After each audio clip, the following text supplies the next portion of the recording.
स्वागत है मेरे प्यारे श्रोताओं। आज हम एक ऐसी जीवन गाथा को सुनने जा रहे हैं जिसने भारतीय साहित्य को नई दिशा दी। यह कहानी है एक ऐसी कलम की जिसने समाज के दर्द को शब्दों में ढालकर अमर कर दिया। यह कहानी है मुंशी प्रेमचंद की, एक उपन्यास सम्राट की। और कहानी की शुरुआत होती है वाराणसी के पास के एक छोटे से गांव लम्ही से, जहां 31 जुलाई 1880 को एक साधारण परिवार में धनपत राय का जन्म हुआ। गरीबी उनके घर का स्थायी साथी थी, लेकिन उनके पिता एक ईमानदार सरकारी कर्मचारी थे जो अपने सच्चे संस्कारों के लिए जाने जाते थे। धनपत की मां उनकी जिंदगी की रोशनी थी, लेकिन जब वह मात्र 8 साल के थे तो उनकी मां का निधन हो गया। इस दुख ने एक छोटे से बच्चे के जीवन में अंधेरा छा दिया, पर यही दर्द उनके शब्दों में संवेदना भरने का कारण बना।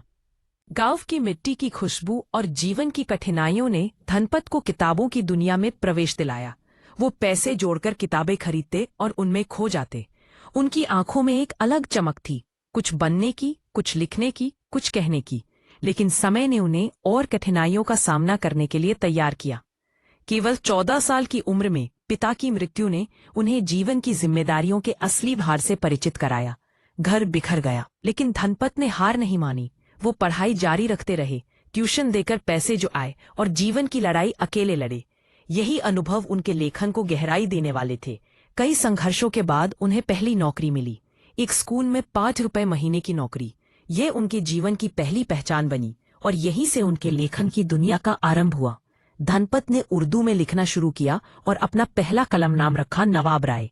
उनकी पहली किताब सोजे वतन प्रकाशित हुई, जो देशभक्ति से भरी हुई थी। लेकिन अंग्रेज सरकार ने किताब जब्त कर ली और उन्हें चेतावनी दी कि लिखना बंद करे। लेकिन क्या एक सच्चे लेखक को कोई रोक सकता है? नहीं।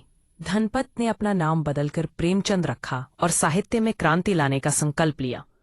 प्रेमचंद ने हिंदी और उर्दू दोनों में लिखना शुरू किया। उनके लेखन में आग, आंसू और समाज की सच्चाई थी। उनकी कहानियों में राजा रानी नहीं थे, वहां किसान, मजदूर और गरीबों की पीड़ा थी। विवाह के बाद पहले विवाह में तनाव रहा, लेकिन प्रेमचंद ने कभी हार नहीं मानी। दूसरे विवाह ने उन्हें स्थिरता दी और उनके जीवन में एक नई रोशनी आई। प्रेमचंद का साहित्य चमकने लगा। उन्होंने एक से बढ़कर एक कहानियां लिखी। ईदगाह, कफन, पूस की रात, नमक का दरोगा, बूढ़ी काकी। हर कहानी एक आईना थी, समाज का, मनुष्य का, सच्चाई का। फिर उन्होंने उपन्यास लिखने शुरू किए, निर्मला, गबन, कर्मभूमि और सेवा सदन। और अंत में उनका अमर उपन्यास गोदान प्रकाशित हुआ। केवल एक किताब नहीं थी, ये भारत की मिट्टी की महाकथा थी, किसान के जीवन की त्रासदी को समर्पित। हालांकि साहित्य की ऊंचाई बढ़ती गई, लेकिन प्रेमचंद की गरीबी कभी कम नहीं हुई। उन्होंने धन कमाने को प्राथमिकता नहीं दी, वे सिद्धांतों पर चलते रहे। उनके अंतिम वर्षों में गरीबी बढ़ गई, स्वास्थ्य गिरने लगा, लेकिन उन्होंने लिखना नहीं छोड़ा, आखिरी सांस तक। 8 अक्टूबर 1936 को मुंशी प्रेमचंद ने इस दुनिया को अलविदा कहा। लेकिन आज भी उनके शब्द, उनकी कहानियां और उनका साहित्य जीवित है। मुंशी प्रेमचंद के जीवन की कहानी और उनकी साहित्यिक दुनिया का अक्स एक अनोखी यात्रा पर ले जाता है। जैसे ही सूरज अपनी गर्मी छोड़ता है और आसमान में एक सुनहरे रंग का आभास फैलाता है, प्रेमचंद की कहानियां भी समाज की कड़वी सच्चाइयों को शब्दों के माध्यम से उजागर करने लगती है। उन दिनों में जब भारतीय साहित्य में फंतासी और जादू की कहानियां हावी थी, प्रेमचंद ने यथार्थवाद का एक नया अध्याय शुरू किया। उन्होंने अपनी कहानियों के माध्यम से गरीबों की झुग्गियों से लेकर खेतों की धूल तक समाज के हर स्तर पर लोगों के दर्द को व्यक्त किया। उनकी सबसे खूबसूरत कहानी ईदगाह है, जिसमें एक छोटा बच्चा हामिद ईद के मेले में जाता है। अन्य बच्चे खिलौने और मिठाइयां खरीद रहे होते हैं, लेकिन हामिद अपने पास बचे पैसों से एक चिमटा खरीदता है। यह चिमटा उसकी दादी के लिए है, ताकि वह चूल्हे पर रोटी बनाते समय आग से न जले। इस मासूमियत में प्रेमचंद ने दिखाया कि गरीबी इंसान से बहुत कुछ छीन सकती है, लेकिन दिल की इंसानियत को नहीं। इसके विपरीत उनकी कहानी कफन में 2 लोग शराब पी रहे हैं, जबकि घर के अंदर एक स्त्री प्रसव पीड़ा में मर रही है। उनके पास कफन के पैसे भी नहीं है, जो उन्होंने शराब में उड़ा दिए। यह कहानी गरीबी की एक कठोर सच्चाई को बयां करती है, जहां हालात इंसान को इतना मजबूर कर देते हैं कि वह अपनी भावनाएं भी भूल जाता है। पूस की रात में हल्कू की कहानी हमें किसान जीवन के संघर्ष को दिखाती है। सर्दी की ठिठुरती रात में वह अपने खेत की रक्षा कर रहा है, लेकिन ठंड उसे भीतर तक चीर देती है। अंततः वह खुद को बचाने के लिए खेत छोड़कर आग सेंकने चला जाता है। यह कहानी किसानों की निरंतर लड़ाई का प्रतीक है। बूढ़ी काकी में प्रेमचंद ने बुजुर्गों की उपेक्षा को दर्शाया है। एक बूढ़ी महिला जो कभी घर की जान थी, अब अपने परिवार में भुला दी जाती है। यह कहानी हमें सोचने पर मजबूर करती है कि कैसे समाज अपने बुजुर्गों को नजरअंदाज कर देता है। नमक का दरोगा में ईमानदारी की जीत का संदेश है। एक दरोगा रिश्वत लेने से इनकार करता है, जबकि उसके खिलाफ लोग साजिशें करते हैं, लेकिन अंत में उसकी सच्चाई की जीत होती है। प्रेमचंद बताते हैं कि कठिनाई का रास्ता ईमानदारी का है, लेकिन उसकी रोशनी सबसे उज्जवल होती है। स्त्री जीवन पर उनके विचार भी अद्वितीय हैं। निर्मला और सेवा सदन में प्रेमचंद ने महिलाओं के संघर्ष और दहेज प्रथा की समस्याओं को गहराई से चित्रित किया है। उन्होंने हमेशा कहा कि समाज की प्रगति तब तक अधूरी है जब तक महिलाएं मजबूत और स्वतंत्र नहीं हो जाती। प्रेमचंद का सर्वोच्च उपन्यास गोदान भारतीय साहित्य की सबसे बड़ी उपलब्धियों में से एक है। होरी महतो का जीवन हर किसान की कहानी है। यह उपन्यास गरीबी, कर्ज और संघर्ष का दस्तावेज है। प्रेमचंद ने इसे लिखकर उपन्यास सम्राट की उपाधि प्राप्त की। प्रेमचंद का मानना था कि साहित्य समाज से भागना नहीं बल्कि समाज को दिखाना चाहिए। उनकी रचनाएं सरल थीं, लेकिन उनमें ऐसी गहराई थी जो दिल को चीर देती थी। 8 अक्टूबर 1936 को जब प्रेमचंद ने दुनिया को अलविदा कहा, उनके शब्द अमर हो गए। उनकी कहानियां आज भी उतनी ही सच लगती हैं जितनी 100 साल पहले थी, क्योंकि समय बदलता है पर इंसान की भावनाएं और संघर्ष नहीं बदलते। प्रेमचंद केवल एक लेखक नहीं बल्कि एक युग थे। उनका साहित्य एक चेतना, एक आंदोलन और एक गहरी आवाज है जो कभी नहीं मिटेगी। मुंशी प्रेमचंद की जिंदगी अब एक नई दिशा पकड़ रही थी, जैसे कोई नदियां अपने किनारे को छोड़कर नई यात्रा पर निकल पड़ी हो। उनका कलम अब केवल लिख नहीं रहा था बल्कि पूरे समाज को हिला रहा था। हर सुबह जब सूरज की पहली किरणें खिड़की से छनकर आती, प्रेमचंद जल्दी उठते। उनका दिल एक अजीब से उत्साह से भरा होता, जैसे भीतर कोई आग जल रही हो। थोड़ी देर खामोशी में सोचते, फिर कागज और कलम लेकर बैठ जाते। उनके हर दिन में एक नई कहानी का जन्म होता, जिसमें मानवता की सच्चाई, दर्द और बदलाव की आग झलकती थी। उनकी कहानियों में गांव की टूटी दीवारें थीं, जो अपने में सैकड़ों कहानियां समेटे हुए थी। दीवारों के सहारे जिंदगी ढोते किसान, जिनकी आंखों में संघर्ष की कहानी लिखी हुई थी। साथ ही उखड़ी हुई चप्पलें पहनकर चलने वाली औरतें, जिनके पैरों से निकलती चिड़ियों की चहचहाहट सुनाई देती थी। प्रेमचंद के किरदार केवल काल्पनिक नहीं थे, वे असली दुनिया से उठाए गए जीवित लोग थे, जो हमारे आसपास होते हैं पर जिन्हें कोई देखता नहीं। समाज में ऊंच नीच, अमीरी गरीबी, अत्याचार, शोषण, इन सब पर प्रेमचंद खुलकर लिखते थे। उनकी कहानी बूढ़ी काकी में उम्र का दर्द था, जो हर एक पाठक के दिल को छू जाता था। पूस की रात में गरीबी की ठिठुरन थी, जो पाठक को उसके अपने जीवन के कठिनाइयों में ले जाती थी। ईदगाह में एक छोटे बच्चे की मासूमियत थी, जिसने हजारों दिलों को छुआ। और नमक का दरोगा में ईमान की ताकत, जो हर किसी को सोचने पर मजबूर कर देती थी। जैसे जैसे वे लिखते गए, लोग उन्हें केवल एक लेखक नहीं बल्कि समाज का दर्पण मानने लगे। उनके पास कोई बड़ा पद, कोई रुतबा नहीं था, सिर्फ एक कलम थी, और वही उनकी असली ताकत बन गई। आर्थिक स्थिति कमजोर थी, कभी कभी रात में लैंप की जगह केवल चांदनी का सहारा लेकर लिखना पड़ता था। लेकिन प्रेमचंद हार मानने वालों में से नहीं थे। उनके अंदर जैसे कोई ज्वाला जल रही थी। लिखना है और लिखना है, तब तक जब तक समाज में बदलाव की हवा न चल पड़े। धीरे धीरे उनकी कहानियां अखबारों और पत्रिकाओं में धूम मचाने लगी। लोग इंतजार करते थे कि प्रेमचंद की अगली रचना कब आएगी। उनका नाम अब हर घर तक पहुंच चुका था, गांवों में भी, शहरों में भी।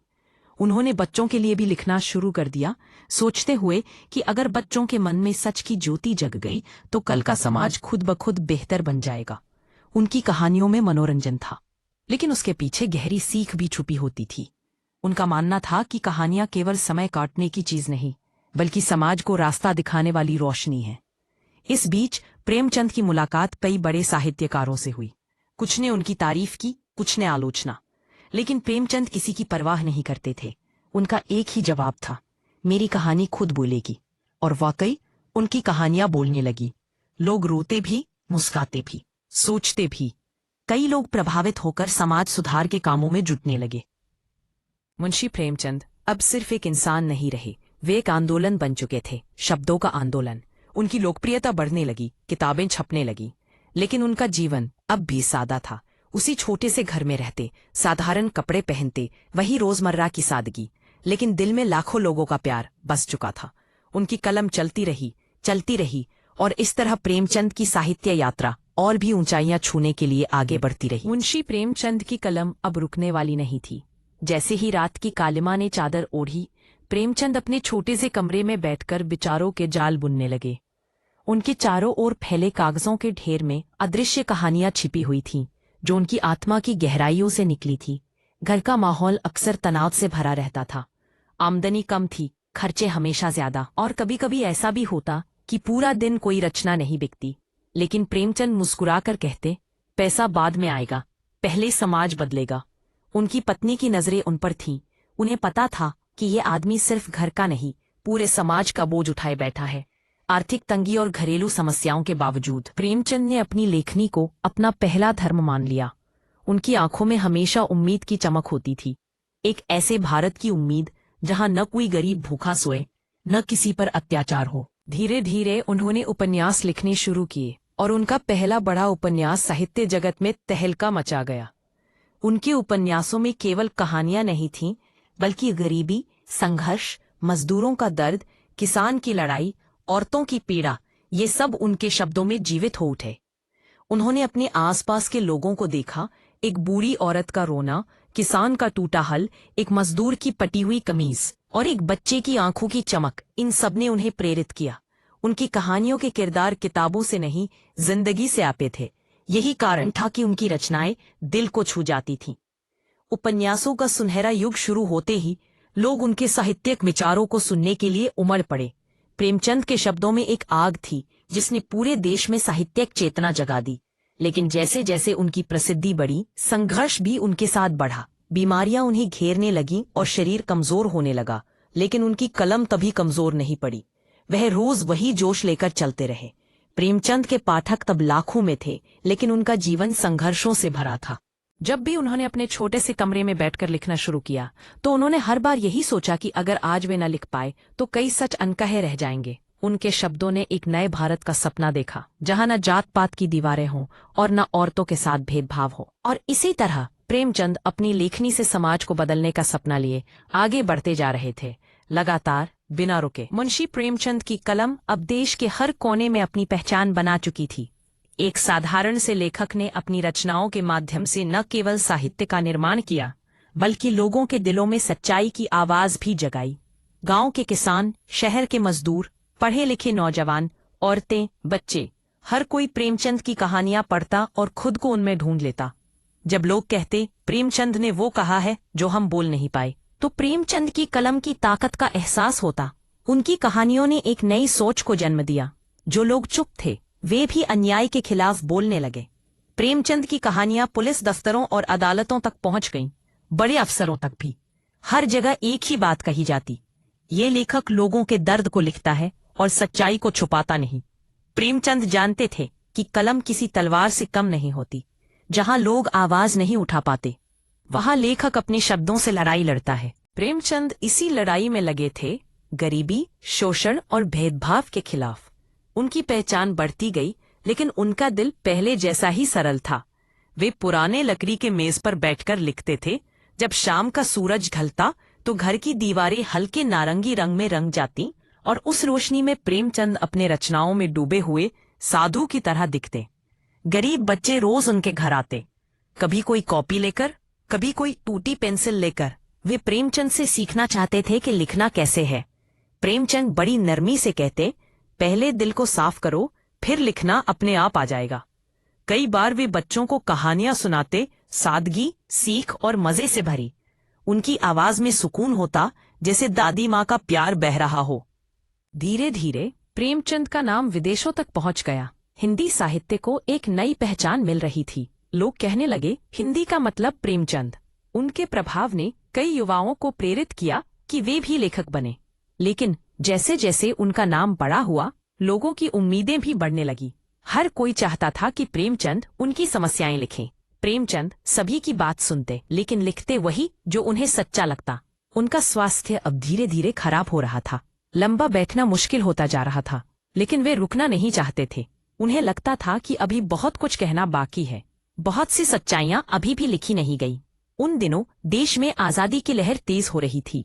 प्रेमचंद खुद संघर्षों की आग को महसूस करते थे और समझते थे कि एक स्वतंत्र भारत की नींव सिर्फ राजनीति से नहीं, बल्कि सच्चाई और ईमानदारी से बनती है, और यह काम लेखक ही कर सकता है। उनके उपन्यासों में गहराई आ गई। वे समाज की जड़ों तक उतरकर लिखने लगे, जहां लोगों का सच, दर्द और संघर्ष छुपा था। उनकी रचनाएं किताबों में ही नहीं, बल्कि लोगों के जीवन में भी बसने लगी। जब वे शाम को घर से बाहर निकलते तो लोग आदर से खड़े हो जाते। किसी ने कहा, प्रेमचंद जी, आपकी कहानी ने मेरी आंखें खोल दी। किसी ने कहा, आपके कारण मैंने अपनी बेटी को पढ़ने भेजा। प्रेमचंद बस हल्की मुस्कान देते आगे बढ़ जाते, जैसे कह रहे हों, ये सब मेरे शब्दों का असर है, मेरा नहीं। उनके लिए लिखना पूजा था और शब्द उनके भगवान। इस प्रकार उनकी साहित्यिक यात्रा और भी व्यापक होती गई, और उनका प्रभाव केवल किताबों तक नहीं, बल्कि पूरे समाज तक फैलता गया। मुंशी प्रेमचंद, जिनका नाम अब समाज के सबसे विश्वसनीय नामों में गिना जाने लगा था, एक साधारण किसान के पुत्र थे। उनकी जिंदगी उसी जमीन से जुड़ी रही, जैसे किसान अपने खेत से जुड़ा रहता है। जब लोग उनकी कहानियों में खो जाते, प्रेमचंद हमेशा खुद को उन लोगों के बीच महसूस करते थे जिनकी कहानी उन्होंने लिखी थी। नाम और शोहरत की चमक ने उन्हें कभी नहीं भटकाया। उनके लिए असली धन था लोगों का विश्वास और उनकी कहानियों की सच्चाई। जैसे जैसे दिन गुजरते गए, प्रेमचंद की उम्र बढ़ने लगी, लेकिन उनकी सोच और भी गहरी हो गई। वे अब दुनिया को साफ आंखों से देखने लगे थे। उनकी कहानियों का दायरा अब फैल चुका था, गांव से लेकर शहरों तक, मजदूरों से लेकर पढ़े लिखे अफसरों तक। स्त्रियों की स्थिति उस समय बहुत खराब थी। घरों में अत्याचार, पढ़ाई से दूर, और समाज की बेड़ियों में जकड़ी हुई। जब भी प्रेमचंद किसी औरत को चुपचाप सहते देखते, उनका दिल बेचैन हो उठता। उन्होंने सोच लिया था कि अगर समाज बदलना है तो औरतों की आवाज उठानी होगी। इस संकल्प ने उन्हें प्रेरित किया, और उन्होंने ऐसी कहानियां लिखनी शुरू की जो औरतों की ताकत को दिखाती थीं। पीड़ा में भी खड़ी रहने की शक्ति, अन्याय के खिलाफ उठती आवाज, और परिवार को संभालने का साहस। धीरे धीरे कई महिलाएं उनकी रचनाओं से प्रभावित होकर अपने बच्चों को पढ़ाने लगीं। कुछ ने नौकरी शुरू की, और कुछ ने अपने भीतर छिपे सपनों को पहचानना शुरू किया। समाज धीरे धीरे बदल रहा था, और प्रेमचंद उसकी धड़कन बन चुके थे। इसी बीच प्रेमचंद का पारिवारिक जीवन भी बदलावों से गुजर रहा था। उनके घर में एक शांत माहौल था, जहां कम पैसों में भी संतोष था और कम चीजों में भी खुशी। कभी कभी प्रेमचंद अपने बच्चों के लिए फल खरीदते, और रास्ते में जब उन्हें कोई गरीब बच्चा दिखता, नंगे पैर, भूखा, थका हुआ, वह रुक जाते। अपने बच्चों की फल की थैली में से कुछ निकालकर उस बच्चे को दे देते, फिर धीरे से मुस्कुराते और कहते, खुशी बांटकर ही बढ़ती है। ये छोटे छोटे पल ही थे जो प्रेमचंद को और भी बड़ा इंसान बनाते थे। उनकी इंसानियत उनकी कहानियों से भी ज्यादा खूबसूरत थी।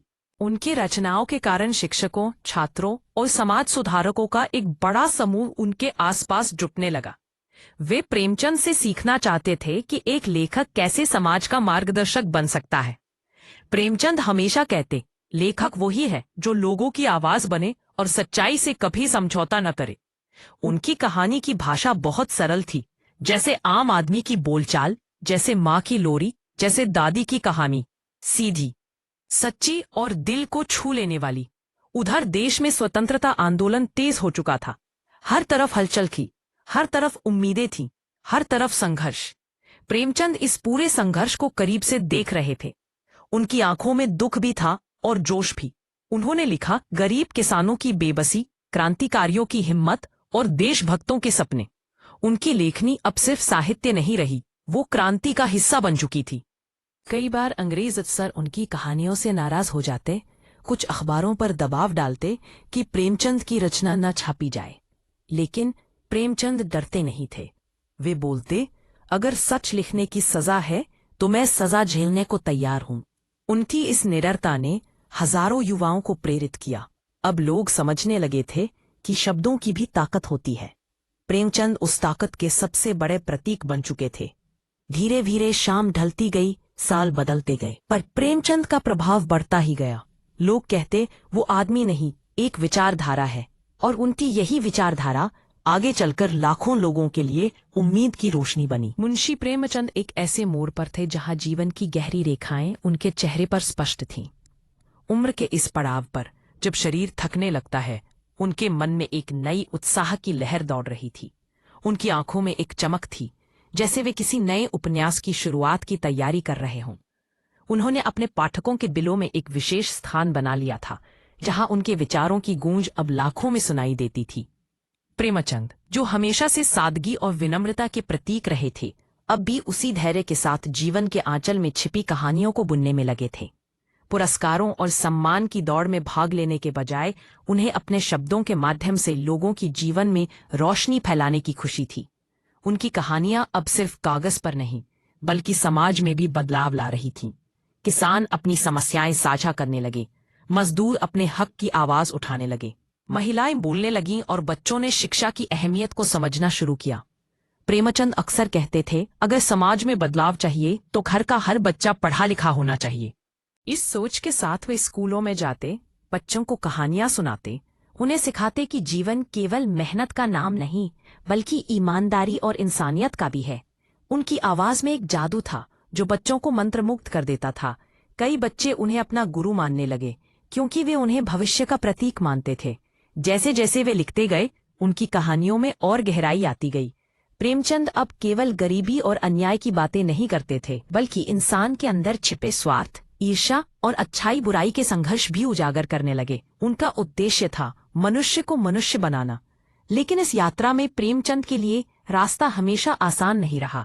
कई प्रकाशक उन्हें कम भुगतान करते थे, कभी कभी उनकी किताबें छपने में देर हो जाती थी, या फिर किसी राजनीतिक दबाव के कारण रोक दी जाती थी। फिर भी प्रेमचंद मुस्कुराते रहे और कहते, अगर सच से डरते हो तो झूठ भी तुम्हें नहीं बचा पाएगा। समय बीतने के साथ देश आजादी की लड़ाई में तेजी से आगे बढ़ रहा था। प्रेमचंद इस परिवर्तन से गहराई से प्रभावित थे। उनकी रचनाएं अब आजादी के जुनून से भरी हुई थीं। वे किसानों और मजदूरों को प्रेरित करते कि अपने हक की मांग करें और सत्य की राह पर चले। उनकी लिखी कई कहानियां ब्रिटिश शासन पर सीधी चोट करती थीं। कुछ अखबार डर के मारे उन्हें नहीं छापते थे, लेकिन जनता प्रेमचंद की रचनाओं के लिए उत्सुक थी। उनके घर पर कई लेखकों का आना जाना बढ़ गया था। लोग उनसे मिलने आते, कुछ सीखने और कुछ सिर्फ ये जानने कि आखिर ये महान लेखक कैसा इंसान है।